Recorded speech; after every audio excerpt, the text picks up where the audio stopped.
পতিব্রতা ও সতী এক নয়। সতের স্ত্রীলিঙ্গ সতী। সৎ অর্থে সাধু।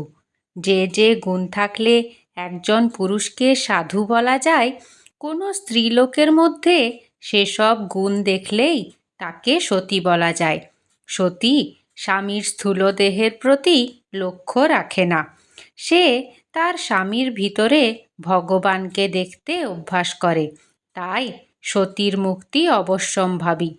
যদি কোনো একজন স্ত্রীলোক কোনো জীবনমুক্ত মহাপুরুষের রূপে গুণে মুগ্ধ হয়ে তাকে স্বামীভাবে পেতে ইচ্ছা করে, তাহলে সেই স্ত্রীলোকটি পরজন্মে সেই রকম রূপগুণ বিশিষ্ট একজন স্বামী পাবে, কিন্তু সেই মুক্ত পুরুষকে পাবে না, কারণ তার তো আর জন্ম হবে না। তাছাড়া স্ত্রীলোকটি তো তাকে স্বামীরূপে অর্থাৎ ভগবত বুদ্ধিতে ভালোবাসেনি। সে যদি মুক্ত পুরুষকে ভগবত বুদ্ধিতে ভালোবাসত, তাহলে সেও মুক্ত হয়ে যেত। জয় গুরু।